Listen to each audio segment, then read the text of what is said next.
Riddhi Siddhi presence सरकार। दर्शक नमस्कार, कार्यक्रम सरोकारमा स्वागत छ। म निमेश बन्जाडे। प्रदेशको नाम र राजधानीका विषयमा प्रदेश सभाका सदस्य संख्याको 2/3 बहुमतबाट निर्णय लिन सकिने संवैधानिक व्यवस्था छ। तर मुख्यमन्त्रीहरूले आफ्नो अधिकार पार्टीका शीर्ष नेतालाई बुझाउन थालेपछि प्रदेश सभा रबर स्ट्याम्प मात्रै बन्छन् कि भन्ने खतरा पनि बढेको छ। दाङको देउखुरी क्षेत्रलाई प्रदेश 5 को राजधानी बनाउने भनिएको छ। त्यो ऐलानी वन क्षेत्र हो जहाँ राजधानीका लागि अधिकांश संरचना बनाउनु पर्ने हुन्छ। सुदूरपश्चिम सरकारले पनि संरचना नै नभएको जङ्गलले ढाकेको गोदावरी क्षेत्रलाई राजधानी बनाउने भनेको छ। यसै गरी प्रदेश 1 को राजधानी बृहत विराट क्षेत्र भनेर मोरङ र सुनसरीका विभिन्न स्थानसम्म फैलाइएको छ। अर्थतन्त्र सबल भइ नसकेको अवस्थामा मुलुकलाई आवश्यकताभन्दा बढी आर्थिक भार पार्नु चुनौतीपूर्ण हुन्छ। राजधानी एकै ठाउँ नभए सेवाग्राही चारतिर धाउनु पर्ने पनि हुन्छ। एकैछिनको कामका लागि कयौँ दिन लाग्ने हुन्छ। त्यसो त नयाँ ठाउँमा विकास गर्न अपरिहार्य छ। तर यसो भनिरहँदा यससँगै पनि वैज्ञानिक योजना भन्दा पनि लहरका भरमा घोषणा गरिएका क्षेत्रीय सदरमुकाम 4 दशकसम्म व्यवस्थित सहर बन्न सकेका छैनन्। देशका दर्जनौं स्थानमा बसाउने भनिएका सहर कागजमै सीमित छन्। ठुला र स्मार्ट सिटी निर्माण गर्न योजनाका गफ मात्र गर्ने, काममा सिनकै नभाँच्ने यो नियतिभित्र कतै प्रदेश राजधानीका संरचना बनाउन पनि दशकौं कुर्नुपर्ने त होइन। हाम्रो आर्थिक हैसियत के छ? प्रदेश सभा किन रबर स्टाम्प जस्तो बन्दैछन्? प्रदेशको संविधान प्रदत्त अधिकारमा सङ्घ र पार्टीका शीर्ष नेतालाई किन निर्णायक बनाइँदैछ? आजको सरकार यही विषयमा केन्द्रित हुनेछ र छलफलका लागि आज हामीसँग हुनुहुन्छ नेपाल सरकारका पूर्व सचिव एवं शहरी विकासका जानकार किशोर थापा र संघीयताका जानकार श्यामकृष्ण भुर्तेल। रिद्धि सिद्धि प्रेजेन्स सरकार। कार्यक्रममा यहाँहरू दुवैजनालाई स्वागत छ। मैले कुराकानीको सुरुवात गर्न चाहन्छु श्यामकृष्ण भुर्तेलजीबाट। यो संघीयताको अभ्यासको क्रमलाई नियालिरहँदा पछिल्लो पटक प्रदेश 5 को राजधानीको विषयलाई लिएर त्यहाँ अहिले हङ्गामा मचिएको छ। सडक र सदन दुवै तातेको स्थिति छ। यही अभ्यासकै यही प्र्याक्टिसकै क्रमलाई तपाईँले कसरी हेर्नुभयो प्रदेश 5 को राजधानीको विषयसम्म जोडेर हेर्दा? संविधानले मुलुकको राजधानी काठमाडौँ भन्थ्यो। काठमाडौँ भ्याली भयो, अब काठमाडौँ जिल्ला जहाँ भए पनि भयो। अब त्यो एक्सर्साइज गर्ने जिम्मा प्रदेशको हो। त्यसकारण एक्सर्साइजको प्रोसेसमा हामीले थाल्दाखेरि कसरी थाल्यौँ भने सुरुमा निर्वाचन हुने बित्तिकै थाल्दा अस्थायी प्रदेशको राजधानीको कुराबाट थाल्यौँ। अस्थायी राजधानीको सुरु गर्दा चाहिँ पहिलो केस हेटौडाबाट सुरु भयो। हेटौडामा लगेर चाहिँ त्यहाँ बनाउनु पर्छ, मुख्यमन्त्री तीको हुनुभयो, त्यहाँ नै गर्ने भन्ने कुरा भयो र त्यहाँ चाहिँ खिचातानी भयो। यता मासतिरका बहुसङ्ख्यक जिल्लाहरूले सांसदहरूले विरोध गरे, त्यसपछि पार्टीको व्हिप जारी भयो। त्यस पछाडि मुख्यमन्त्रीजीले चाहिँ अर्को नेपाली काङ्ग्रेसको नेताको पनि चाहिँ अध्यक्षको पनि उहाँले ती बनाउनु पर्छ भनिदिनु भयो। कमल थापाजीको पनि ती इन्ट्रो भन्दाखेरि पहिलेदेखि नै प्रदेशको राजधानी निर्णय गर्ने नामाङ्करणको ऊहरूमा त्यो अधिकारको प्रयोग राम्ररी गर्नुभन्दा बावजुद विभिन्न खालका इन्ट्रेस्टहरू बाह्य प्रदेशदेखि बाहिरका शक्तिहरू खोज्ने, व्यक्तिहरू खोज्ने र चाहिँ म यी गर्छु भन्ने त्यो हावी भइसकेपछि उसको अधिकारको प्रयोगको विशृङ्खलता तीबाटै सुरु भयो। त्यस पछाडि कुरा आयो बुटोलको केस आयो।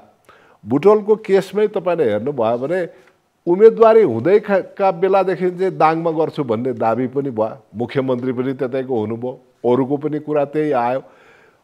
त्यस पछाडि अहिले जुन चाहिँ हिसाबमा निर्णय, यसमा शासनदेखि इतर पक्ष, पार्टीलाई चाहिँ म चाहिँ शासनदेखि इतर भन्छु, त्यो माध्यम मात्रै हो नि त। त्यो पक्ष हावी भयो, व्यक्ति हावी भयो। त्यसकारण त्यो कहाँनिर टुट्यो त भनेदेखि जुन चाहिँ संसद छ प्रदेशको, त्यो संसदको गरिमा, त्यसको अधिकारलाई पार्टीको नाउँमा केन्द्रीकृत गरेर ती उहरूले जसले विकेन्द्रीकरणमा त विश्वास गरेनन्, सङ्घीयताका स्पिरिट, त्यो समन्वय, सहअस्तित्व, सहकार्य, यी सम्पूर्ण कुराहरूलाई त्यसलाई चाहिँ गौण गर्ने खालको एउटा चरित्रले गरेर अन्तिममा परिणाम के भयो? मापदण्ड बनाउने, कन्सल्टेसनमा जाने, त्यस पछाडि नागरिकहरूमा जाने, कुरा गर्ने, त्यो सम्पूर्ण आफ्नो अधिकार आफूले गर्न पर्ने कुरालाई चाहिँ यिनीहरूले अर्कोमा लगेर हस्तान्तरण गरे। यहाँनिर चाहिँ विकल्प अर्कोमा लगेर हस्तान्तरण गरे भनेको अर्को भनेको चाहिँ व्यक्तिमा पार्टीका नेताहरूमा गएर गरे, जो चाहिँ सङ्घीयताको पक्षमा यसो गर न भनेर गाइडेन्स गर्ने भन्दा बढी आफ्नो व्यक्तिगत निर्णय हाबी गराउनतिर लागे। पार्टीले व्हिप जारी गर्ने होइन नि यो। किन पार्टीले व्हिप जारी गर्न पाउँदैन? पार्टीले त तपाईँको सेन्ट्रल लेभलबाट त व्हिप यसो गर भन्ने कुरो होइन नि त। त्यो त प्रधानमन्त्रीले गरेको भन्दाखेरि सङ्घीयताको मर्म विपरीत नै जो सङ्घीयतालाई कार्यान्वयन गर्ने जिम्मेवार पाएर नेतृत्वमा बसेको छन् उहाँहरूबाट यसको विशृङ्खलता सुरु भयो। त्यो विशृङ्खलता गर्नको निमित्त मुख्यमन्त्री जिम्मेवार हुनुभयो, किनभने प्रदेशसित कुरा गरेर उहाँसित विकल्प थियो नि त। संविधानले प्रदेशले मलाई अप्ठ्यारो पर्यो, मलाई चाहिँ प्रदेशको नामाकरण राजधानी गर्नलाई सघाइदेऊ न भनेर संविधानले त रोकेका छैन नि त। जसरी स्थानीय तहले अप्ठ्यारो परेको बेलामा कानुन समेत बनाइदेऊ भनेर प्रदेशलाई भन्छ, प्रदेशले सङ्घलाई भन्न सक्छ। ती संवैधानिक अभ्यासका बाटाहरू त्यो विकल्प झन् राम्रो हुन्थ्यो नि त, गरे भए हुन्थ्यो नि त, होइन? त्यो नगरिकन अब यसो गरिदिनु पर्यो, एउटा चाहिँ पहुँचको हिसाबमा, एउटा आफ्नो इन्ट्रेस्टको हिसाबमा पावरको एक्सर्साइज गरेर गर्ने बित्तिकै तपाईँको जनप्रतिनिधिहरूको जुन चाहिँ एउटा मेन्डेट छ, रिजन छ, त्यहाँभित्रका एरिया छन्, तपाईँको सामाजिक मान्यता छ, इकोनोमिकहरू, यी निश्चित मापदण्डहरू हुन्छन् नि त। त्यो गर्न गएर ठ्याक्कै यो गर्नु पर्यो भन्ने कुराको हिसाबमा आउँदा यो परिणाम भयो। सिम्पल उहाँहरूले जिआइएसको त युज गर्न सक्नुहुन्थ्यो नि त। किशोरजीसँग आउन चाहे। किशोरजी, अब यो प्रदेशहरूले राजधानी तोक्दाखेरि एउटा अहम प्रश्न के बनेर आयो भने संरचना नै नभएका ठाउँमा जङ्गलहरू फाडेर पनि राजधानी बनाउन सकिन्छ भनेर निर्णय कहीँ भइसके, कहीँ हुने क्रममा पनि छन्। यो सम्भव हुन्छ अथवा विकसित नभएका ठाउँमा लगेर विकास गर्नु त राम्रो पनि त हुने होइन र? यो हाम्रा 7 वटा जुन प्रदेशहरू छन्, ती 7 वटा प्रदेशका राजधानी सहर बिल्कुल नयाँ राजधानी सहर हुन सकेदेखि एकदमै राम्रो। जनताले पनि संहिता आएपछि हामीले यो 7 वटा सहर बने, आधुनिक सहर बने, व्यवस्थित सहर बने भनेर जब देख्न पाउँदाखेरि त्यो एउटा राम्रै विषय हुन्थ्यो। तर अब हाम्रो देशमा अहिले अवस्था कस्तो छ भन्दाखेरि देशको आर्थिक अवस्था र देशको त्यो भौगोलिक अवस्थाले गर्दाखेरि अब हामीले नयाँ ठाउँ बनाउनको लागि कि किसानको जग्गा अधिग्रहण गर्नु पर्यो, कि कुनै राष्ट्रिय निकुञ्जको चाहिँ क्षेत्र अतिक्रमण गर्नु पर्यो, कि चाहिँ वन क्षेत्र अतिक्रमण गर्नुपर्ने अवस्था चाहिँ छ। त्यसले गर्दाखेरि अब यो वन क्षेत्रहरू अतिक्रमण गरेर सहर बनाउने कुरा चाहिँ यो अहिलेको जुन किसिमको हाम्रो चाहिँ वातावरणीय जुन कुराहरू आउँछन् ती कुराहरूले गर्दाखेरि त्यो चाहिँ व्यवहारिक देखिँदैन। जस्तो हाम्रो चाहिँ निजगढमा एयरपोर्ट बनाउने कुरा नै यति विवादमा छ भने राजधानी सहर बनाउनु त्योभन्दा धेरै गुणा ठुलो चिज हुन्छ। त्यसले गर्दाखेरि त्यो वातावरणीय पक्ष र त्यसपछि त्यो लोकेसनको कारणले गर्दाखेरि पनि र त्यहाँ चाहिँ जुन पूर्वाधारमा जुन सहरी विकासका पूर्वाधारमा जुन लगानी गर्नुपर्छ, जुन ठुलो धनराशि जुन खर्च हुन्छ, त्यो धनराशि खर्च गर्ने हैसियत चाहिँ आजसम्म हाम्रो मुलुकमा चाहिँ छैन। त्यो किनभने भएका सहरलाई हामी व्यवस्थित गर्न सकेका छैनौँ भने नयाँ सहरको लागि ठुलो धनराशि खर्च गर्न सक्ने अवस्था नहुँदाखेरि हामीले गर्नुपर्ने के हो त भन्दाखेरि अब ठुल्ठुला अहिलेका स्थापित सहरलाई नै राजधानी बनाउँदाखेरि त्यो कुनै फरकपना, नौलोपना महसुस हुँदैन। त्यसकारण अलि सानो बरु सहर, अरू सानो सहर त्यहाँ केही न केही न्यूनतम पूर्वाधारहरू भएको र अलि सानो अथवा मझौला सहरलाई छानेर त्यो सहरलाई नै अलि विस्तार गरेर राजधानी बनाउँदाखेरि चाहिँ त्यो चाहिँ एकदमै नेपालको लागि व्यवहारिक हुन्थ्यो। तर अब भइदियो के त भन्दाखेरि अब केही राजनीतिक दलका नेताहरूको स्वार्थमा अथवा अरूको स्वार्थमा गएर त्यहाँ चाहिँ हामीले यी कुराहरूलाई हामी विचार नगरिकन सबै आफ्नो चाहिँ अडानमा बस्दाखेरि अहिले यो विवाद पनि आयो। र अघि नै भुर्तेलजीले भने जस्तै अहिले त हाम्रा के चाहिँ क्राइटेरिया हुन्थे नयाँ सहरको लागि राजधानी सहर, त्यो क्राइटेरियाहरू राखेर हाम्रो यो भौगोलिक जुन सूचना प्रणाली हो जिआइएस सिस्टमबाट विश्लेषण गरेर हामी तोक्न सक्छौँ र त्यसरी तोकेको भए सबैलाई त्यो चित्त पनि बुझ्छ। अनि के यो नगरिकन तोकेको होला? त्यो गरेको जस्तो मलाई लाग्दैन, किनभने त्यो गरिएको भएदेखि अहिले जहाँ ती प्रस्ताव गरेका छन् त्यहाँ पर्दैन थिए मेरो अनुभव। ठिकै छ, अब राजधानी बनाउँदाखेरि के मापदण्ड हुनुपर्छ भन्ने कुरा फेरि कुरा गरौँला। तर थोरै पनि म जोड्न चाहन्छु, सुदूरपश्चिम सरकारले राजधानी घोषणा गरेको कैलालीको गोदावरी क्षेत्र त्यो वन क्षेत्र जस्तै जगल फडानी गरेरै बनाउनु पर्ने स्थिति छ त्यहाँ अधिकांश ठाउँ चाहिँ। अहिले प्रदेश 5 को राजधानीको कुरा भयो देउखुरी क्षेत्र, त्यहाँ पनि अत्यन्तै कम संरचनाहरू छन् भनिएको छ, कम संरचना भएको देखिन्छ। र अर्को तपाईँको प्रदेश नम्बर 1 को कुरा अलि विराट क्षेत्रलाई ओगटेर धेरैको मन राख्ने गरेर चित्त बुझाउने गरेर राजधानी घोषणा गरिएको छ भनेको यी ठाउँहरू चाहिँ अहिले तपाईँको ले भनेका मापदण्डभित्र पर्दैनन्, त्यो क्राइटेरियाभित्र पर्न सक्दैनन्? सबै पर्दैनन्, कुनै कुनै पर्छन्, सबै पर्दैनन्। किनभने राजधानी भन्ने बित्तिकै अहिले हामीले बनाउने सहर भनेको त धेरै ठुलो विशाल सहर त होइन नि, होइन।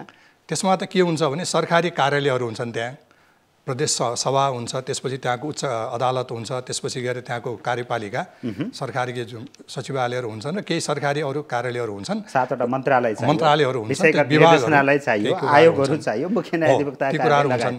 अब ती बनाउनुको ती धेरै ठाउँ त्यसले लिने चाहिँ होइन। तर सहर भने त्यति हुँदैमा सहर त हुँदैन नि।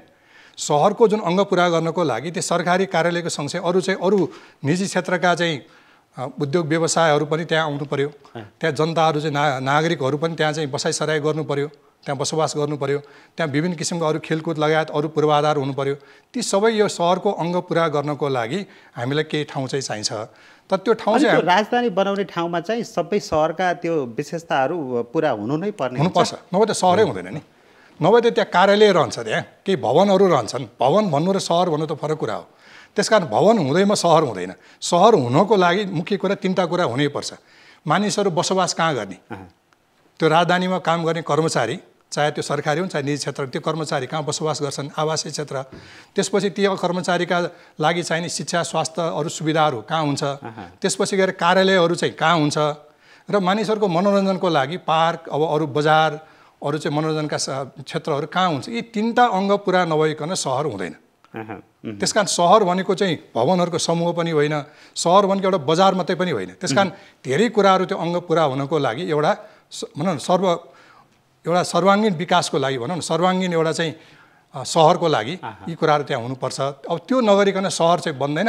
नभए अवस्था के हुन्छ भने हाम्रो विगतको अनुभव चाहिँ पञ्चायतकालमा धनकोटालाई क्षेत्रीय केन्द्र भने जस्तै, उता दिपायल भने जस्तै, सुर्खेत भने जस्तै अवस्था हुन्छ।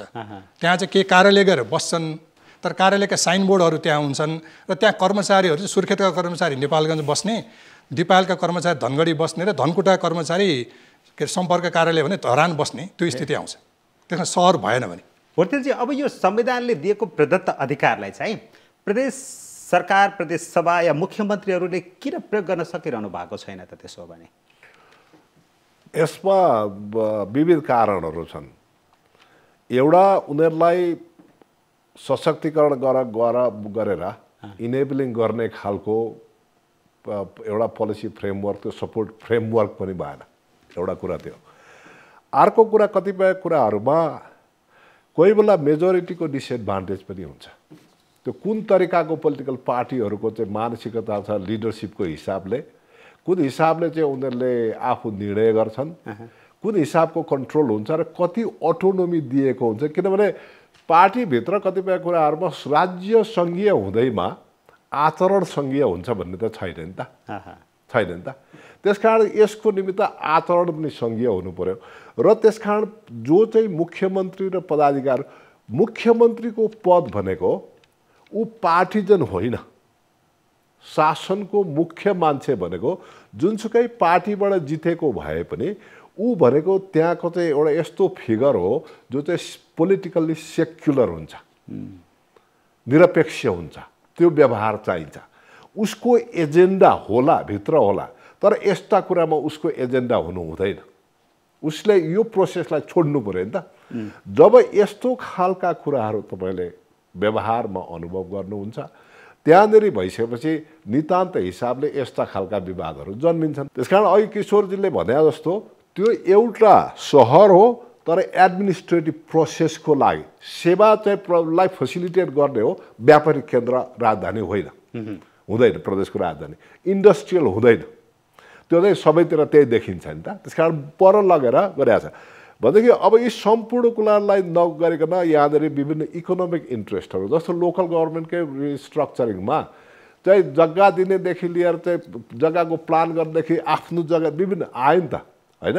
यहाँ पनि त्यो इकोनोमिक इन्ट्रेस्ट, जस्तो बुटवलमा चाहिँ प्रदेशको राजधानी त्यहाँबाट जाँदाखेरि फरक पर्दैन उसको इकोनोमिक उसलाई, ठुलो तात्विक फरक पर्दैन। तर प्रेस्टिजको इस्यु भयो, प्रेसिडेन्ट सेट भयो। होइन, यो असहमति आउनु कुरा त सामान्य जस्तै होला होइन। प्रदेशसभाभित्र चाहिँ यति ठुलो निर्णय गर्दाखेरि सहमति होला, असहमति होला, पार्टीभित्रै पनि विवाद होला, त्यो ठुलो कुरा थिएन होला। तर यहाँनिर 2/3 बहुमत जसले पुऱ्याउँछ त्यसले त आफ्नो निर्णय गर्न लागू गराउन त पाउँछ नि भन्ने प्रश्न त फेरि संविधानले दिएकै अधिकार दिएकै भयो।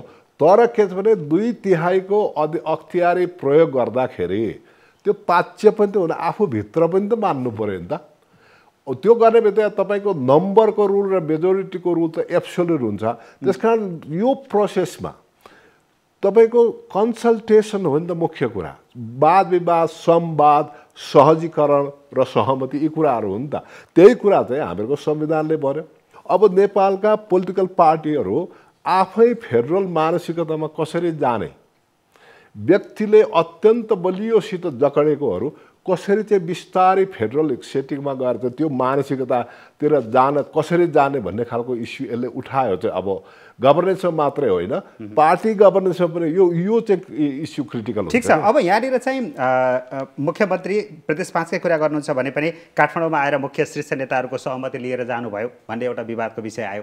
त्योभन्दा अगाडि चाहिँ उहाँले स्थायी समितिको बैठकमै एक खालको प्रस्ताव गर्नुभयो, केन्द्रबाटै यो अहम मुद्दाहरूमा चाहिँ मिलाइदिने स्थिति आउनुपर्छ, यो जटिल विषय छ भनेर स्थायी समितिमै प्रस्ताव गरेको कुरा पनि आएको थियो। यी त विवादित कुरा होलान्, तर त्यहाँभित्रका विवाद, मतान्तर, रस्सा कसेकै बिचमा पनि गरिने निर्णय त फेरि फाइनल नै निर्णय होला नि त। त्यो त प्रदेशको अधिकार हो नि त, होइन र? हो, तर तपाईँको मिनिमम उसमा एब्सोल्युट मेजोरिटीले नै गएर गर्नुहुन्छ भने त्यसको भोलिपल्ट आउन सक्ने जुन चाहिँ असहमति हुन्छ, वितृष्णाहरू हुनसक्छ, त्यसको कस्ट अघि किशोरजीले त्यसको कस्टलाई चाहिँ पोलिटिकल कस्टको हेर्नु पऱ्यो नि त। किशोरजी, अब यो नयाँ सहरै भनौँ या राजधानी निर्माण गर्नका लागि हाम्रो त स्रोत साधनको त अति अभाव छ, कमी छ हामीसँग। चाहिन्छ कति जति लगभग? त्यो अब यति नै भनेर भन्न चाहिँ गाह्रो छ होइन, किनभने हामी कुन आकारको र कति जनसङ्ख्याको लागि सहर बसाउने हो, किन सहर बसाउने सामान्य पूर्वाधारका कुरा गरौँ। अघि हामीले भन्यौँ नि एउटा प्रदेशको राजधानी बन्नका लागि कति कार्यालय चाहिन्छ भन्ने कुरा र त्यो भित्र चाहिने सहरका क्राइटेरिया विशेषताहरू पर्नै पर्ने कुराहरू राख्दाखेरि त्यसको लागि पनि अहिले चाहिँ अहिलेको जुन हाम्रो लागत अनुमान छ, अहिले जति पनि हाम्रो सहरी विकासका लागत अनुमान एउटा चाहिँ करिब 50,000 जनसङ्ख्या भनौँ न। हामी त जहिले पनि सहरी योजना बनाउँदै कति जनसङ्ख्याको लागि भन्छौँ, अहिलेलाई हाम्रो राजधानी सहर चाहिँ 50,000 जनसङ्ख्याको लागि उपयुक्त देख्छु म। 50,000 जनसङ्ख्या पछि त्यो विस्तार हुँदै जाला। त्यो 50,000 जनसङ्ख्याको सहरको लागि हामीलाई करिब चाहिँ 35देखि लिएर 50 अर्ब रुपियाँ जति, 35देखि 50 अर्ब रुपियाँको हामीले व्यवस्था गर्न सक्यौँ भने त्यसले त्यहाँको चाहिँ जग्गा प्राप्ति, त्यसपछि गएर त्यहाँको बाटोघाटो, खानेपानी, बिजुली लगायतका पूर्वाधारहरू बनाएर केही महत्त्वपूर्ण भवनहरूको चाहिँ हामी सुरुवात गर्न सक्छौँ। महत्त्वपूर्ण भवनहरू जुन राजधानीको लागि नहुने त्यो गर्न सक्छौँ। त्यो ठाउँ हेरिकन अब त्यो मुख्य कुरा बढी कस्ट भनेको जग्गाको हुन्छ, त्यहाँ ठाउँअनुसार जग्गाको मूल्य फरक हुन्छ। त्यस कारणले अहिले त प्रदेश सरकार वास्तवमा भनौँ न हामीले पटक भन्दै आएका छौँ कि प्रदेशहरूले चाहिँ आफ्नो राजधानी सहरको चाहिँ योजना बनाउनु पर्यो र त्यसमा चाहिँ लगानी गर्नु पर्यो, यसमा प्राथमिकता त्यहाँ दिनु पर्यो भन्ने हामीले भन्दै पनि आएका छौँ। त्यसले गर्दा प्रत्येक प्रदेशले 35देखि 50 अर्बको बजेट व्यवस्था गरेर हामीले पूर्वाधार बनाउँदै जाने हो भने त्यसले चाहिँ एउटा सहरको आकार चाहिँ लिन सक्छ। अब सहरीकरण भनेको त निरन्तर चलिने प्रक्रिया हो। त्यहाँको चाहिँ अवस्थाअनुसार कहिले सहर बढेर जान्छ, कहिले घटेर पनि जान्छ होइन। मान्छे बाहिरबाट चाहिँ आकर्षण बढ्दै गएपछि मान्छे आउँछन्, आकर्षण घटेपछि त्यहाँबाट बाहिरतिर जान्छन्।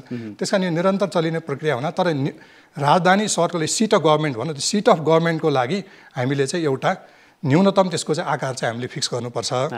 मैले भन्दाखेरि मलाई त्यो जिम्मा दिने हुँदाखेरि 50,000 जनसङ्ख्याको लागि सहरको योजना बनाउन चाहिँ सकिन्छ भन्ने मेरो विश्वास। ओके, अनि अब अलिकति मितव्ययी तरिकाले अगाडि बढ्यौँ। त्यो पुराना जस्ता हामी छुट्टै बिल्डिङभित्र पनि छुट्टै कोठा, मन्त्रीका लागि कोठा, सल्लाहकारका लागि कोठा, गोप्य बैठकका लागि कोठा होइन, खास मान्छेलाई भेट्ने एउटा कोठा, सर्वसाधारण कार्यकर्तालाई भेट्ने अर्को कोठा, बेप्रवाह तरिकाले अगाडि बढेका छौँ त होइन। त्यो कन्स्ट्रक्सनको बेलामा पनि मितव्ययी तरिकाले अलि छिटो छरिता बिल्डिङहरू बनाएर सबै कुरा बरु 7वटा मन्त्रालय एउटै बिल्डिङभित्र अटाउने गरेर पनि बनायो भने त हाम्रो कम खर्चमा पनि त गर्न सक्छौँ होला नि त। तर यसो हुन्छ, अब राजधानी सहर भन्ने बित्तिकै राजधानी भन्ने बित्तिकै सरकार बस्ने भयो। अब हामी सरकारलाई बलियो बनाउन चाहन्छौँ, कमजोर बनाउन चाहन्छौँ। यदि हामी सरकारलाई बलियो बनाउन चाहन्छौँ, बिल्डिङले बलियो बनाउनु हो होइन, सरकार बलियो भएपछि त्यो चाहिँ बिल्डिङमा देखिन्छ, त्यो वास्तुकलामा देखिनुपर्छ। त्यो सहरको योजना र त्यो सहरको वास्तुकलामा देखिन्छ कि यो देशको अथवा यो प्रदेशको सरकार कति बलियो छ भन्ने कुरा। हामीले हरेक देशको राजधानी सहरमा गयौँ भने त्यो चाहिँ सहरको त्यो सरकारको चाहिँ एउटा भनौँ त्यसको स्वरूप देखिन्छ। त्यहाँ त्यो भवनहरुको हकमा होला। प्रदेशको राजधानीमा पनि बाहिर देखिने आर्किटेक्चर चाहिँ राम्रै बनाऊ हैन, स्ट्यान्डर्डै बनाऊ, हाम्रा धेरै कला संस्कृतिहरू झल्किने खालकै बनाऊ, तर भित्र चाहिँ अलि मितव्ययी तरिकाले धेरै अट्ने खालको बनाउन त्यो त गर्नुपर्छ नि त। भित्र भनेको त अहिले जस्तो अब मन्त्रीजीहरूलाई जुन किसिमको सिंहदरबारमा कोठाचोटाहरू दिएको छ हैन, सचिवजीहरूलाई त्यस्तो चाहिँ आवश्यक छैन। वास्तवमा त्यो चाहिँ हाम्रो देशको चाहिँ जुन स्तरभन्दा धेरै माथि नै सुविधा हामीले दिएका छौँ। त्यसकारण अब हामी मितव्ययी हुनु चाहिँ तपाईँले भने एकदम आवश्यक छ। त्यसको लागि धेरै ठुल्ठुला भवन चाहिँ चाहिने होइन, तर जे जति बनाउँछौँ त्यो राम्रो हुनु पर्यो, आकर्षक हुनु पर्यो। त्यसले चाहिँ त्यहाँ प्रदेशमा बस्ने बासिन्दाहरूको लागि मेरो प्रदेशको चाहिँ सरकार यहाँ बस्छ, मेरो राजधानी हो, मेरो प्रदेशको राजधानी हो भनेर त्यहाँ जाँदाखेरि उसले चाहिँ गौरवको महसुस गर्न सक्ने त हुनुपर्छ। गौरव महसुस गर्ने पनि हुनु पर्यो र फेरि साह्रै झन्झटिलो यहाँ र त्यहाँ यता र उता दौडिरहने खालको पनि अब त बनाउनु भएन। सबै काम चाहिँ एकै ठाउँबाट सकभर भइदियोस् भन्ने त सजिलो, त्यो व्यवस्थित हुनु पर्यो। रिद्धि सिद्धि प्रेजेन्स सरकार।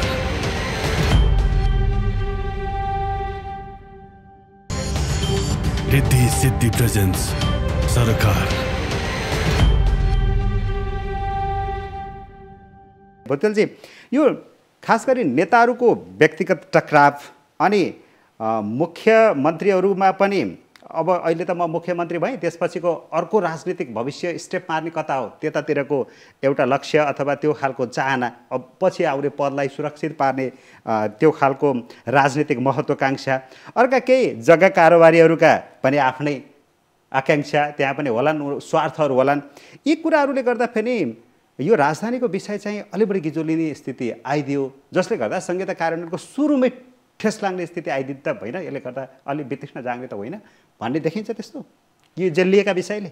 अब जेलिएको विषय संहिताको कार्यान्वयनको पक्षमा यो एउटा तफसिलको इस्यु हुन्छ, यो मुख्य मुद्दा हुँदैन, यो तफसिलको इस्यु हुन्छ। यसमा चाहिँ लोकल कन्फ्लिक्टका कुराहरू आउँछन्, यो तफसिलको इस्यु हुन्छ।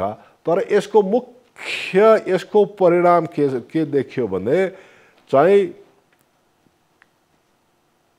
त्यो स्तरको त्यो तहको सरकार आफै काम गर्न सक्छ कि सक्दैन, दिएको अधिकार अनुसार काम गरेर डेलिभर गर्न सक्यो कि सकेन, त्यसको प्रश्न उठ्छ।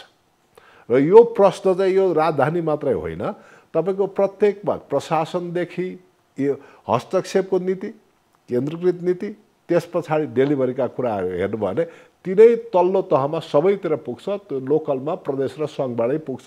तपाईँको अहिलेको फाइनेन्सियल एलोकेसन्सदेखि कर्मचारी सबै भन्दा हामी त्यो सङ्घीयता चाहिँ रुमलिएको उसमा त पसिसकेका छौँ।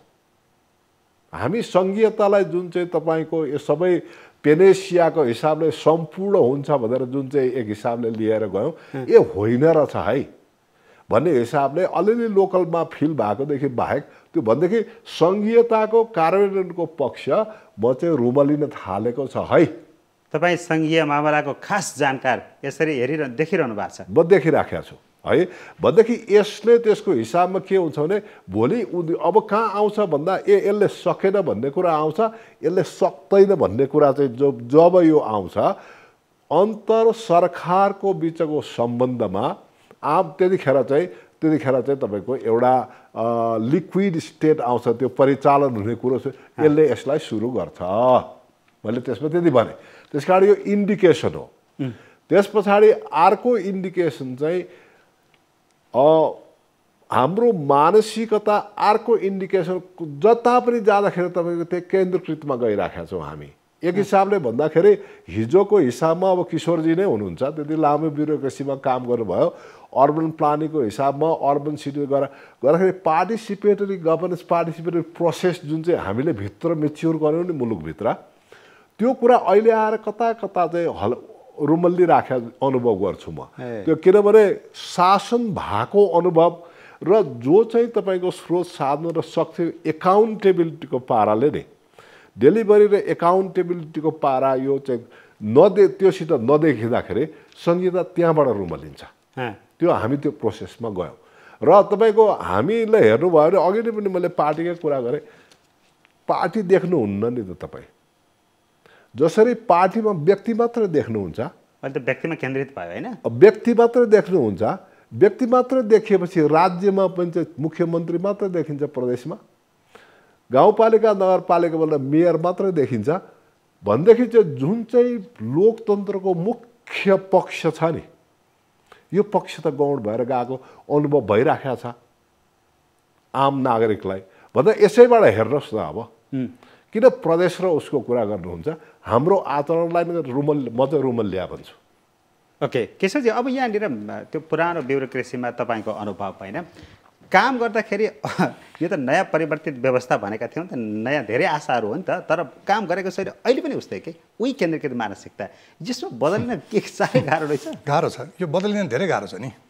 यो बदलिने बेला हो त यो त बदलिने बेला हो अब यो बदलिनलाई अब नयाँ पुस्ता नआएसम्म यो बदलिँदैन नयाँ पुस्ताले नयाँ शिक्षा नयाँ चेतना नयाँ विचार लिएर आउँछ अनि मात्रै यो बदलिन्छ अब अहिले हामी त 2007 सालदेखिको विरासत बोकेर बसेका छौँ नि त अहिले पनि 7 सालकै कुरा गर्छौँ 17 सालकै कुरा गर्छौँ होइन त्यस कारण यो विरासत बोकिरहेसम्म त यो चलि नै रहन्छ त्यस कारण अब हामीले यो फेरि कस्तो हुन्छ भने यो संस्कार भन्ने कुरा हुन्छ कि संस्कार भन्ने कुरा चाहिँ एकैचोटि जाँदै जाएन यो संस्कार परिवर्तन हुन्छ एक पुस्तै लाग्छ यो त्यसकारण अब नयाँ पुस्ताले यो देशमा नेतृत्व नगरेसम्म यो नयाँ संस्कार आउँदा पनि अघि नै भुर्तेजीले जुन भन्नुभयो पार्टीहरू लोकतान्त्रिक व्यवस्था अन्तर्गत पार्टी गठन भएका छन् तर पार्टीभित्र किन लोकतन्त्र भएन त पार्टी आफै लोकतान्त्रिक त रहेनछन् एउटा व्यक्तिमुखी रहेछन् एउटा व्यक्तिकै आदेशमा चल्दा रहेछन् भने त लोकतन्त्र त भएन नि त्यस कारण यो पार्टीलाई लोकतान्त्रिक बनाउने कुरा पनि रातारात हुँदैन यो समय लाग्ने भयो त्यसले गर्दा यो परिवर्तन हुनलाई कागजमा लेख्न सकिन्छ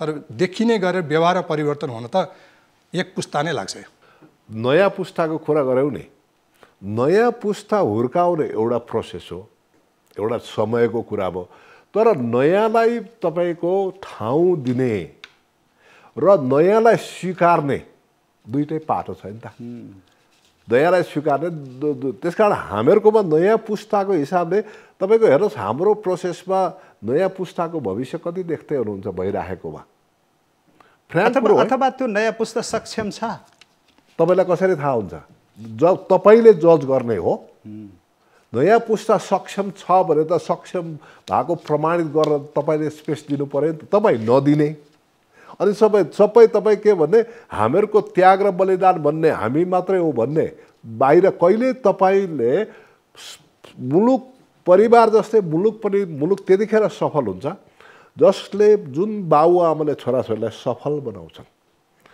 राज्य पनि त्यतिखेर सफल हुन्छ जतिखेर नयाँ नेतृत्व सबल गर्नलाई चाहिँ पुराना नेतृत्वले त्यो गरेर ल्याउँछ यो प्राकृतिक ठाउँ दिन्छ ल्याउँछ त्यो भनेदेखि अब हाम्रोमा अघि 7 सालदेखि हाम्रोमा 30 वर्ष भयो 46 सालदेखि अहिले टक्कै 30 वर्षमा प्रत्येक दशकमा हामी चेन्ज नभएको त हामी कुनै र्याडिकल प्रोसेसमा गइराखेका छौँ 46 साल आयो भएन प्रजातन्त्र भएन यहाँ चाहिँ समावेशी भएन यो भएन भन्दा माओवादी मुभमेन्ट आयो आन्दोलन भयो 62 गएर त्यसलाई गरेर ल्यायो अब अहिले आइसकेपछि पनि हामी त्यो जुन चाहिँ प्रोसेसले डिमान्डको गर्दाखेरि हामी अहिले कतातिर जाँदैछौँ त नयाँ पुस्ताको हिसाबले अब नयाँ पुस्ताले स्पेस पाइराखेको छैन अब कता जाने त भन्दा अब सबै प्रयोग गरिसक्यो अब हामी चाहिँ कता जाने त टोटालिटेरियनमा जाने अब हाम्रो ठुलो क्राइसिस चाहिँ त्यतातिर जाँदैछ केशवजी त्यसो हो भने तपाईँले भने जस्तै नयाँ पुस्ता आउनुपर्छ त्यो नयाँ पुस्ता आउनु पनि कम्तीमा पनि यो एउटा पुस्ता गएर अर्को पुस्ता आउनुपर्छ भनेर तपाईँको विश्लेषण गरिरहँदा हामी सर्वसाधारणले चाहिँ के बुझ्ने विगतमा क्षेत्रीय सदरमुकाम कायम गरिएका धनकुटा वीरेन्द्रनगर दिपायलहरू 40 वर्षसम्म पनि अलपत्र रहेको यो पृष्ठभूमि छ केही पनि काम हुन सकेको छैन अब अहिले बनाउने भनेका प्रदेशका राजधानी पनि हामी फेरि पनि त्यही 4-5 दशक कुर्ने र यस्तै हविगतै भएर बसिरहने नियतिमै रुमल्लिरहेछौँ त्यसो हो भने अब अहिलेको जुन हाम्रो अवस्था छ यो अवस्था हो भने त हामीलाई पनि यस्ता सहर एउटा भवन बनाउनलाई हामीलाई 10 वर्ष लाग्ने यो मुलुकमा अथवा एउटा एयरपोर्ट बनाउनलाई 10 वर्ष लागिरहेको छ भनेदेखि सहर बनाउन त 40 वर्ष लाग्छ नै यही गतिमा हो बनाउन के भन्दा पनि सुरु गर्ने 40 वर्ष लाग्ला भन्ने डर भयो अहिले सिंहदरबार 2031 सालमा 30 सालमा सिंहदरबार आगलागी भयो त्यो ध्वस्त भयो। त्यसमा ती भएका मन्त्रालय भवनहरू अझ 2-3वटा मन्त्रालय भवन हामीले बनाउनै सकेका छैनौँ। किन बनाउन जग्गा नभएर होइन, त्यहाँ सरकारले पर्याप्त बजेट त्यहाँ छुट्याउन सकेन मन्त्रालयको लागि। त्यसकारण एउटै भवन 2टा मन्त्रालय खाँदिएर बसेको पनि छ। त्यसले गर्दा त्यो स्थितिमा हामीले चाहिँ गर्ने भने के हो त भन्दाखेरि यो पूर्वाधारमा हामी धेरै चाहिँ लगानी गर्ने भएका केही पूर्वाधारलाई प्रयोग गर्नु, भएका सडक, भएका खानेपानी, विद्युतका जति पनि पूर्वाधार भएका ठाउँलाई प्रयोग गर्न सक्यौँ भने त्यो पूर्वाधारमा लगानी अलिक कम हुन्छ, एउटा कुरा। दोस्रो कुरा चाहिँ के छ भन्दाखेरि हाम्रा चाहिँ अब जुन निर्माणका जुन कामहरू छ नि, निर्माणका काम चाहिँ धेरै खर्चिलो चाहिँ गर्नु भएन, आकर्षक हुनु पर्यो, व्यवस्थित हुनु पर्यो। तर के भने आफ्नो चाहिँ त्यो चाहिने भन्दा बढी त्यहाँ खर्चिलो गरेर एउटा विलासी हिसाबले चाहिँ हामी विलासी जीवन बिताउन सक्ने अवस्थामा छैन। एउटा कुरा भयो तपाईहरुको विज्ञका नजरले हेर्ने कुरा त्यहाँनिर छ। अनि हामी सर्वसाधारण मान्छेले फेरि के खोज्दा रहेछौँ भने नयाँ ठाउँमा पनि त विकास हुनु पर्यो हैन। एक ठाउँमा त सहर छँदैछ, सुविधा सम्पन्न छँदैछ, अर्को नयाँ ठाउँमा पनि बनाइदियो भने त राम्रो होला नि। यतातिर ल्याउँदैछन्, यो पनि त ठिकै हो, राम्रो हो भन्ने रहेछ के होइन। नयाँ ठाउँ भने के भन्नुपर्छ भने हाम्रो देशको जुन अहिले आर्थिक अवस्थाले गर्दाखेरि एकदम बन्जर भूमिमा एउटा चाहिँ जङ्गल भएको ठाउँमा सहर बनाउन व्यवहारिक छैन हाम्रो लागि। नयाँ ठाउँ भनेका नयाँ केही न केही बस्ती हुनु पर्यो, त्यहाँ मान्छे बसेको ठाउँ ल्याउँ न, कुनै नयाँ ठाउँ ल्याउँ न। हामी अहिले चाहिँ हामीले देखेका ठुला सहरै मात्रै हाम्रो आँखा अगाडि घुमिरहेको छ, त्यो होइन। अलिकति साना सहरहरू, साना बस्तीहरू जहाँ कि पूर्वाधार जग्गा जमिन छ, ठाउँ ठिक छ, भौगोलिक रूपमा ठिक छ भने त्यस्ता ठाउँलाई हामी छान्न सक्छौँ नि। नयाँ भने त्यो पनि त हो नि। एकदम बिल्कुल उजाड ठाउँमा पनि लाई मात्रै नयाँ मान्नु भएन कि। अहिले देखेका हाम्रा सहरहरू ठुला मझौला सहरभन्दा पनि अलि साना सहरतिर पनि हामी जान सक्छौँ। अलि छिटो विकास गर्न सजिलो हुन्छ, अलिकन इटा लाइरहेको इटामा फेरि थप्न सजिलो होस् भन्ने मात्र हेर्नु पर्यो। के हुन्छ भन्दाखेरि त्यो अलिकति त्यो क्षेत्रका मान्छेले आफू अलि पिछडिको जुन अनुभूति गरिरहेको हुन्छ नि, अलि छायामा परेका ठाउँहरू हुन्छ नि, त्यसमा हामीले चाहिँ राजधानी सहर बनायो भने त्यो चाहिँ हाम्रो लागि व्यवहारिक हुन्छ। प्रदेशमा गएको अधिकार पनि सँगै फर्किन थाल्यो भनेर पनि टिप्पणी भयो, यो ठिक हो? ठिक हो, फर्किन थाल्यो होइन, फर्किन थाल्यो भन्ने होइन, क्याप्चर गर्यो भन्ने कुरा। लोकल कसरी भनेदेखि जस्तो कर्मचारीको हकमा लोकसेवा आयोग गरेर आफ्नो कर्मचारी भर्ना गरेर दिया छैन त प्रदेशलाई प्रहरीको अधिकार त दिया छैन त। त्यस पछाडि त्यसको राजस्वका कुराहरू उसलाई दिया छैन त। अहिलेको हेर्नुहोस् तपाईँको बजेटमा गरिएका कुराहरू जुन हिसाबले सशर्त अनुदानका पक्षहरू बढेका छन् त्यसलाई हेर्नुहोस्, कर्मचारीको बन्दोबस्तका कुराहरू हेर्नुहोस्, त्यस पछाडि चाहिँ कतिपय डिसिजन कानुनको हिसाबमा बाजिएका कानुन हेर्नुभयो भनेदेखि प्रदेश र उसको सङ्घ प्रदेश र स्थानीय त प्राय झन्डै तपाईँको 15-20वटा मुख्य कानुनहरूमा ओभरल्याप देखिन्छ, कन्फ्लिक्ट देखिन्छ। त्यस पछाडि अब इन्टर गभर्मेन्ट रिलेसनसिपको कुरामा संवादको कुरा हेर्नुहोस् है। संविधानले के भने अन्तर प्रदेश परिषद भन्यो प्रधानमन्त्रीको अध्यक्षतामा। मुख्यमन्त्री त्यो दुईटा प्रदेशहरूसित झगडा भयो भने सम्बन्धित मन्त्रीको भन्ने खालको कुरा गर्यो। अब त्यो चाहिँ गृह र अर्थ मात्रै हुने, पैसा र सुरक्षाको हिसाब मात्रै झगडा गर्छन्, अरू सेवाको हिसाबमा गर्छ भनेर परिकल्पना गरेन त्यतिखेर।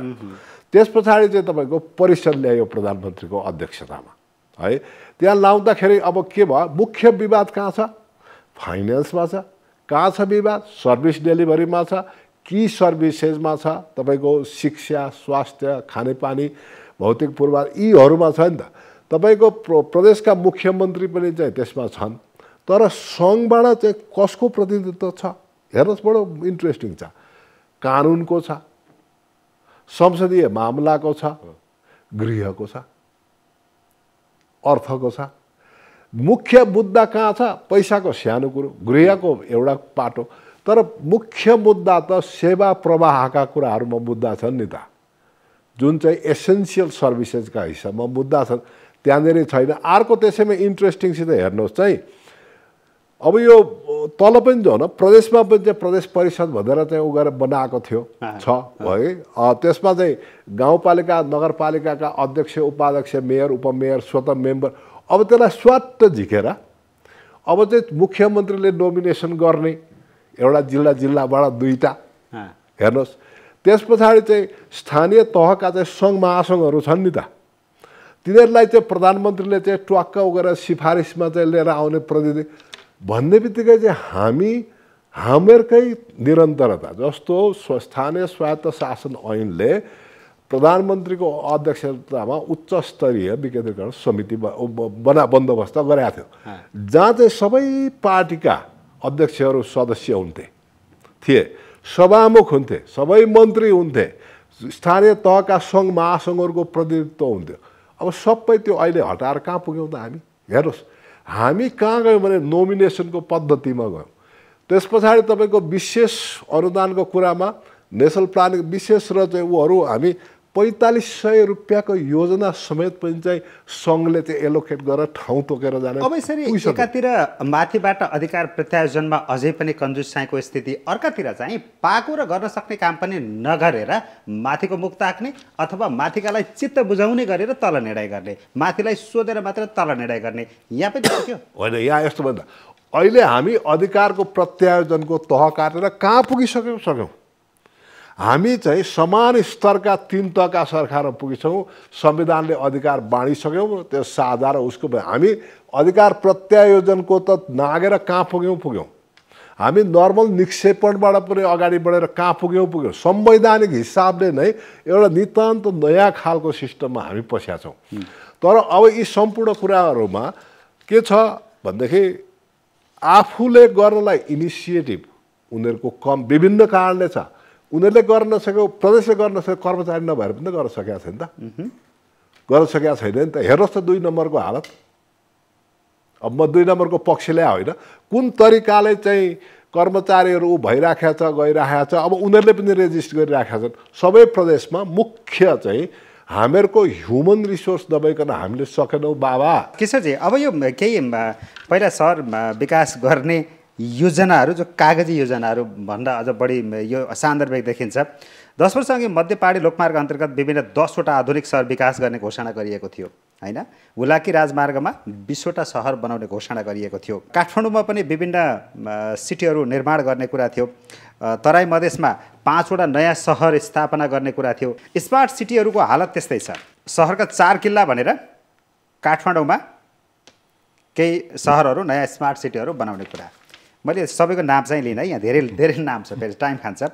यस्तो योजनाहरू कागजमा बनाउँछौँ, बडो सुन्दा कर्णप्रिय, अब के किन हुन्छ, धेरै विकासै हुन्छ, उछालै आउने भयो भन्ने लाग्छ। तर काम चाहिँ हुँदैन कि। यो काम नगर्ने योजना बनाउने तछाड मछाड किन हुन्छ त्यहाँभित्र? अब यो त यसको 2टा कारण छ। एउटा त अब पोलिटिकल लिडरसिपले आफ्नो सपना बाँड्नु पर्यो। आफ्ना घोषणापत्रमा यस्ता धेरै सपनाहरू, झुट्टा सपना अब हुँदैन, कुनै झुट्टा होलान्, कुनै सही होलान्, विभिन्न होलान् त्यहाँ। र ती सपनाहरू पनि हुन्छ त्यहाँ। अब त्यसले गर्दाखेरि केही हामीले गर्दैछौँ है भनेर देखाउने पनि हुन्छ। र अहिले एउटा के छ भने नेपालको राजनीति चाहिँ सहरमुखी नै छ। अहिले पहिले गाउँमुखी थियो, सहर गाउँमुखी राजनीति थियो, अहिले सहरमुखी नै छ। सबैलाई अब नेपालका सबै गाउँपालिकालाई नगरपालिका बनाऊ भन्ने इच्छा पनि छ। अहिले नै 293 नगरपालिका छन्, अझ थपौँ भन्ने पनि छ। सहरहरू अझ बढाउँ भन्ने छ। त्यो त हुन्छ, तर के भने त्यो सबै गर्नलाई आफ्नो क्षमता भनौँ न, त्यो क्षमता चाहिँ एउटा राष्ट्रिय क्षमता चाहिँ प्रश्न हेरेर क्षमता छैन। योजना थप्पै हो, ठुला योजना, ठुलो ग्याप। हाम्रो जुन घाँटी हेरी हाड निल्नु भन्छ नि, हाम्रो क्षमता अनुसारको मात्रै सहर भन्छ, बन्ने त त्यही हो। हाम्रो आर्थिक वृद्धि जस्तो छ, जसरी आर्थिक चाहिँ हाम्रो गतिविधि बढ्छन्, सहरीकरण त्यसरी हुने हो, अरूले चाहँदैमा त हुँदैन। त्यसले गर्दाखेरि हामीले चाहिँ अब यहाँ एउटा द्वन्द्व कस्तो छ भने, भएकै सहरलाई व्यवस्थित गर्दै त्यसलाई विस्तार गर्दै लाने कि नयाँ ठाउँमा नयाँ सहर बनाउने भन्ने कुरा, यो विवाद चाहिँ चलिरहेकै छ हाम्रो मुलुकमा है। किनभने अब राजनीतिक नेतृत्वमा त्यसमा अल्लमल्लिएको छ कि केही नयाँ कुरा देखाउँ भन्ने पनि छ उनीहरूलाई। नयाँ कुरा देखाउन नयाँ ठाउँमा केही गर्नु पर्यो, पुरानो ठाउँमा गरेर त हुँदैन। पुरानो ठाउँमा गर्दा अरूले पनि त्यसको क्रेडिट पाउँछन्। अब पुरानो ठाउँमालाई वास्तै नगरौँ, त्यहाँ भोट ब्याङ्क पुरानो ठाउँमा छ, मानिस त्यहाँ बढी बस्छन् होइन। खाली ठाउँमा गएर त सहर बनाउँदाखेरि त्यहाँ भोट ब्याङ्क त हुँदैन। त्यसले गर्दाखेरि यो विवादमा हामी फसेका छौँ। तर हामीले गर्नु के पर्छ भने प्राथमिकीकरण गर्नै पर्छ। त्यो भएर मैले पटक मैले भनेको छु कि यो 15 योजना बनाउँदाखेरि पनि मैले एउटा सुझाव दिएको थिएँ कि अहिले अब अर्को 5 वर्ष चाहिँ हामीले अरूतिर भन्दा पनि यी 7वटा प्रादेशिक राजधानी बनाउनलाई फोकस गरौँ। अहिले 5 वर्ष अरूमा धेरै बजेट चाहिँ नछरौँ हामी, बजेट थोरै छ हामीसँग। त्यसकारण हामी चाहिँ 7वटा नयाँ राजधानी बनाऊँ, सानै भए नि बनाऊँ, 50,000 जनसङ्ख्यालाई अट्ने गरेर बनाऊँ। त्यसले गर्दाखेरि संहिताको कार्यान्वयनको एउटा झल्को पनि दिन्छ। वास्तवमा संहिता कार्यान्वयन नयाँ कुरा के आउँछ त भन्दा, नयाँ कुरा भनेको प्रदेश सरकारै हो नि। प्रदेश सरकार, त्यो सरकार बस्ने चाहिँ एउटा राजधानी सहर, त्यो भनेको देखिने कुरा हो। अरू बाँकी चाहिँ अब सर्भिस डेलिभरीका कुरा त स्थानीय सरकारबाट भइरहेकै हुन्छन्। त्यसकारण नयाँ देखिने कुरा स्थानीय सरकार हुने विगतमा पनि थिए, नयाँ कुरा त भएन। त्यसले गर्दा नयाँ यो संहिताको नयाँ स्वरूप देखिने भनेको प्रदेश र प्रदेशको राजधानी हो। यसमा फोकस गरौँ भनेर मैले निरन्तर यसमा चाहिँ एडभोकेसी चाहिँ म गरिरहेकै छु। रिद्धि सिद्धि प्रेजेन्स सरकार।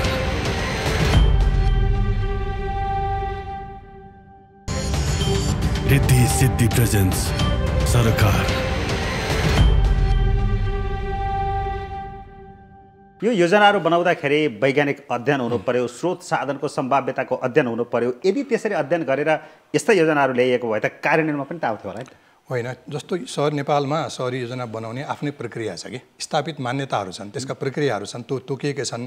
हाम्रो सहरी विकासको मापदण्ड पनि छ, कहाँ कति कस्तो सुविधा हुनुपर्ने मापदण्ड पनि छ। त्यसपछि रिजल्ट होइन, रिजल्ट के भयो भने हामीले ती चाहिँ योजना र ती मापदण्ड कार्यान्वयन नै गर्न पाएनौँ नि।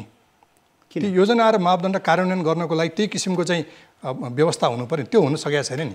योजना एकातिर हुन्छ हाम्रो, भनेका योजना एकातिर, काम अर्कोतिर भएपछि फरक पर्यो नि त। कसरी फरक आयो? कसरी फरक भयो भने अब हाम्रो चाहिँ सहरी विकास मन्त्रालय र मातहतको निकायले देशका धेरै ठाउँमा सहरको चाहिँ योजनाहरू बनाउँछ। विगतदेखि नै यो क्रम चलेको छ, हामी धेरै अनुभवी पनि भएका छौँ सहरको चाहिँ योजना कसरी बनाउने भन्ने बारेमा। अब योजनाले विभिन्न चाहिँ योजनाहरू चाहिँ त्यहाँ तपाईँको लक्षित गरेको हुन्छ।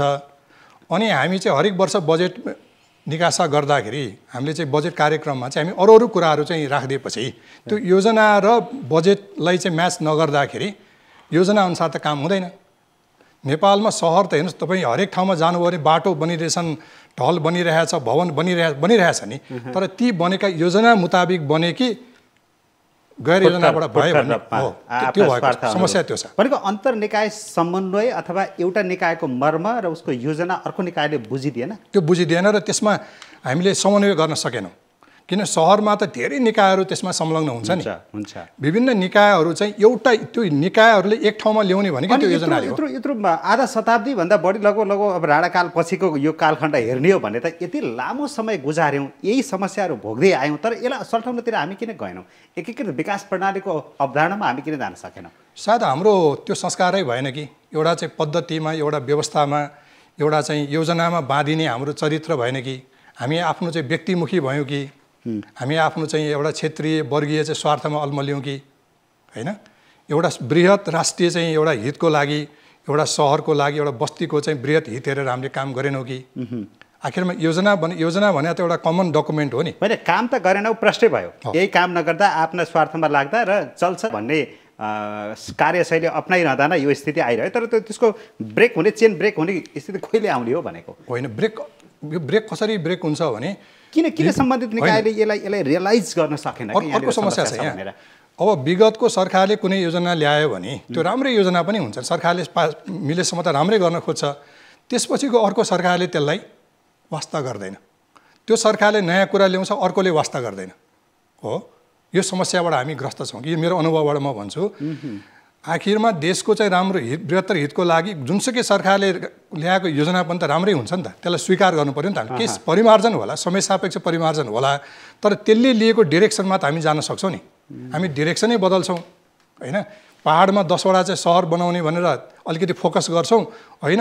पहाडमा 10 भए अब मधेसमा 20वटा भनेर अर्कोतिर हामी चाहिँ डाइभर्ट हुन्छौँ। पहाडको सकिएकै छैन, सुरु भएको छैन, फेरि थप्छौँ। यता 20तिर सिद्धिएको छैन, उता स्मार्ट सिटी भनेर अर्कोतिर लाग्छौँ। तर काम हुँदै नभएको चाहिँ होइन निमेश, यो कुरा याद गर्नु कि काम हुँदै नभएको चाहिँ होइन, त्यो त्यसको परिणाम हामीले नदेखेको हो। किन सहरी विकासमा के हुन्छ, सुरुमा चाहिँ पूर्वाधारमा लगानी हुन्छ, त्यहाँ पूर्वाधारमा लगानी हुँदा त्यसको रिजल्ट हामी देख्दैनौँ। रिजल्ट त त्यो सहरबाट पाउने सेवा सुविधा पाएपछि रिजल्ट देखिने हो नि।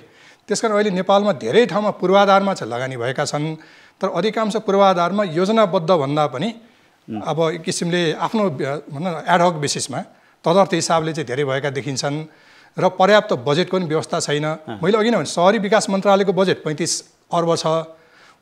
मैले अघि नै तपाईँलाई पेश गरेको बजेट एउटा नयाँ सहर बनाउन 35-50 अर्ब लाग्छ भनेपछि सहरी विकास मन्त्रालयको वार्षिक बजेट एउटा सहरमा खनाउनुपर्छ, त्यो गर्न हामी सक्दैनौँ। यहाँ त हामीले 293 सहर बनाउनु पर्ने छ। योजनाको पनि अभाव छ र अर्को स्रोत साधनको पनि धेरै अभाव छ, अर्को संस्कार सोचाइ पनि पुरानो भयो। अर्को कुरा चाहिँ एउटा सहर तपाईँले अघि भने जस्तो 50,000 जति अट्ने बस्ती रहने गरेर एउटा सहर निर्माण गर्न साँच्चै सिरियसली काम गर्ने भने समय चाहिँ कति लिन्छ? समय चाहिँ त्यसको पूर्वाधारहरूको लागि 5 वर्ष जति लाग्छ।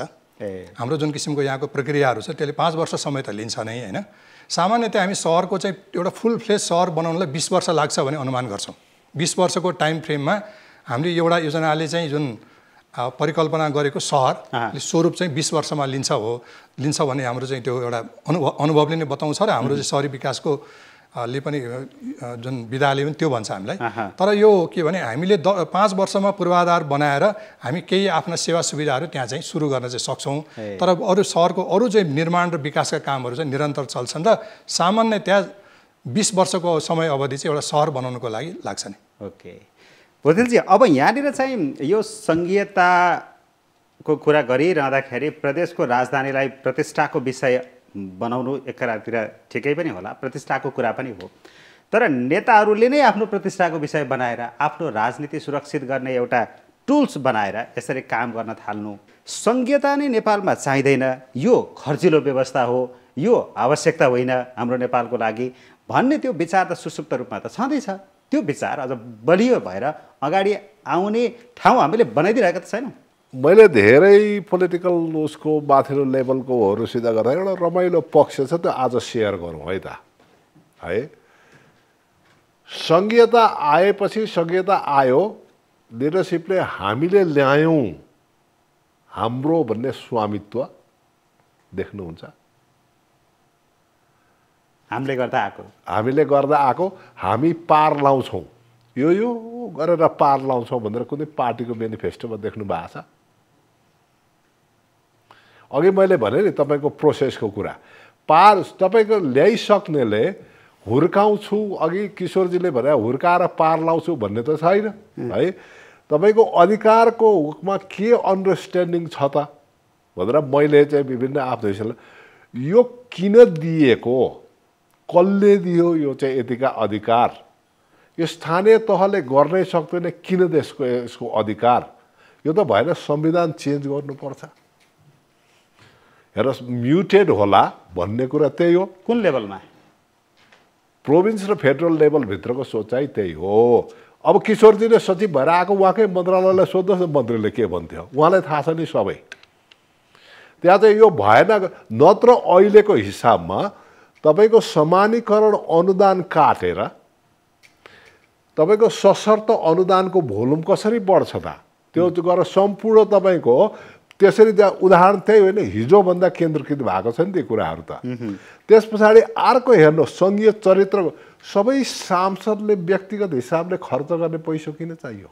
माथि सङ्घ र प्रदेशको मेन्टालिटीका कुरा गर्दाखेरि चाहिँ तलबाट गर्न नसकेका कमजोरी चाहिँ के हुन्? तलबाट गर्न नसकेको पहिलो कमजोरी, पहिलो उनीहरूको चाहिँ कामको अनुसारको उनीहरूसितमा चाहिँ क्षमताको कमी, जुनलाई चाहिँ सबलीकरण गर्नुपर्ने काम माथिको तहको हो। दोस्रो कुरा उनीहरूकोमा भनेको एकाउन्टेबिलिटीको पाटो है।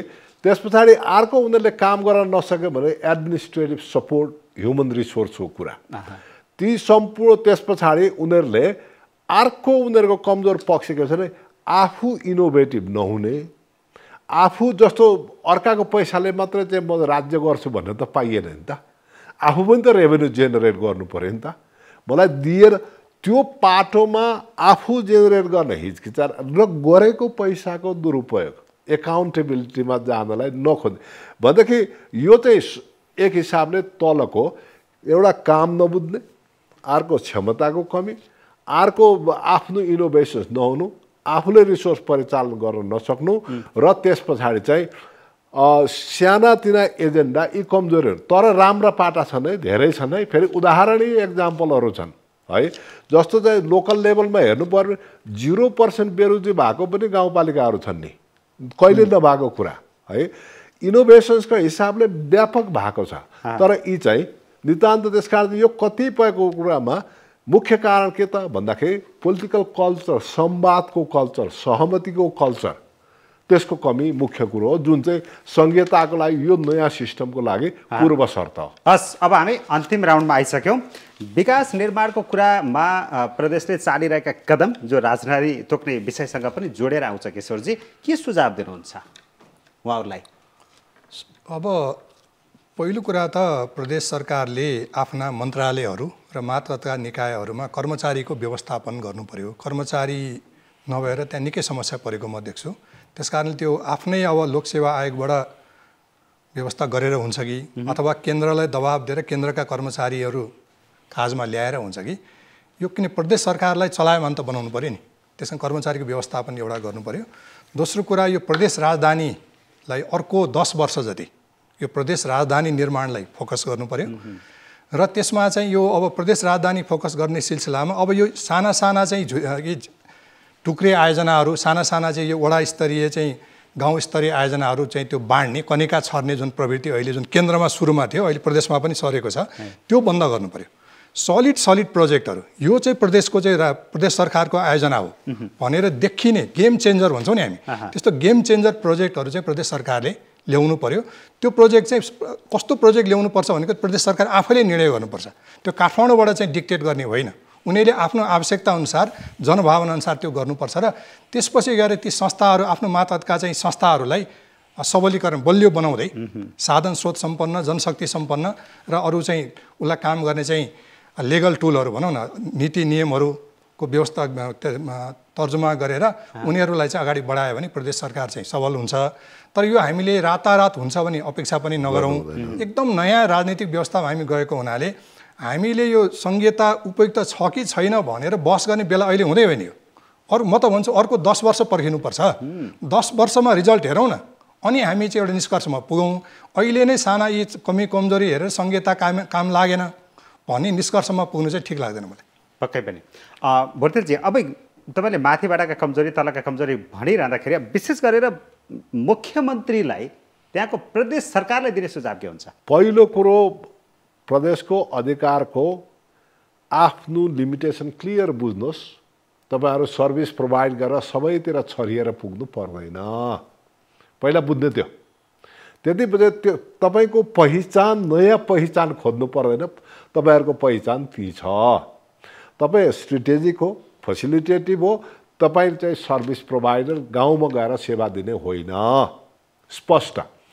त्यसकारण तपाईँको इकोनोमिक डेभलपमेन्ट अलिकति हायर लेभलको civil service, specialise service provide गर्ने तपाईँहरूको काम हो। त्यसलाई चाहिँ तपाईँहरूले त्यसकारण मोबिलाइज गर्न सक्नुपर्छ। प्राइभेट सेक्टर सबैसित, गभर्मेन्ट सबैसित त्यो तपाईँहरूको उ छ। तपाईँहरूले डोनरसित पनि जान सक्नुहुन्छ। त्यसकारण पहिला आफू आफ्नो अधिकारसित विश्वस्त हुनुहोस्। जुन तपाईँ होइन त्यो हुन नखोज्नुहोस्। पहिलो कुरो त्यति बुझ्नु। अघि किशोरजीले भनेको कुरो त्यही हो। त्यसकारण तपाईँहरूले अहिले उ गरेर ल्याइसक्नु भएको छ। प्रायः 7वटा प्रदेशले त्यो उनीहरूको स्ट्रेटेजिक प्लान ल्याइसकेका छन्।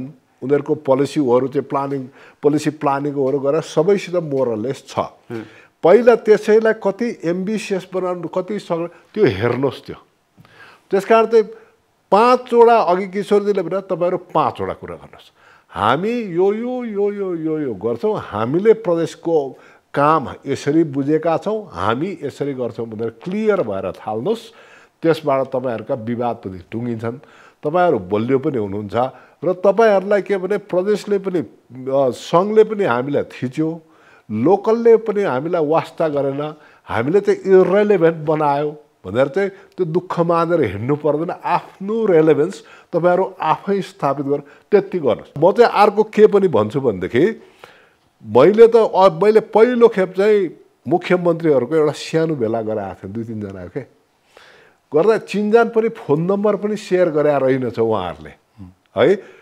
तपाईँहरू आफैमा पनि चाहिँ सिधा यस्तो खालको चाहिँ साथीहरू बिच चाहिँ कलेक्टिभली चाहिँ तपाईँहरू अर्गनाइज हुनुहोस्, भेला हुनुहोस्, कुरा जोइन्ट बार्गेनिङ गर्नुहोस्, जोइन्ट नेगोसिएसन गर्नुहोस्। संसारभरि चलेको चलन त्यो चाहिँ तपाईँको नेतृत्व रिसाउँछ भनेर तपाईँहरूले गर्नु भएको छैन। तपाईँहरूलाई 2 खेप गाली पनि खाइसकेका छ उहाँहरूले है। नडराउनुहोस्। त्यो गरेर तपाईँहरू सामूहिक अभ्यास गर्नुहोस्। परस्परमा गर्नुहोस्, जसले लर्निङ गर्नुहोस्, जसले गर्दा तपाईँहरू बलियो हुनुहुन्छ। तपाईँहरू आफै नै कहाँनिर उहाँहरूको डर छ भने उहाँलाई जतिखेर पनि निकाल्न सक्छ नि त। त्यसकारण त्यो एउटा प्रदेशको मुख्यमन्त्रीको चाहिँ जुन चाहिँ भल्नरेबिलिटी छ नि, ऊ हुने कि नहुने कि के गर्ने कि भनेर त्यो बचाउमा लाग्दै चाहिँ अब त्यसकारण त्यो चिन्ता नगर्नुहोस्, तपाईँ प्रदेशभित्र बलियो हुनुहोस् न। हस्, छलफलको लागि यहाँहरूलाई धेरै धेरै धन्यवाद छ। धन्यवाद। हस्।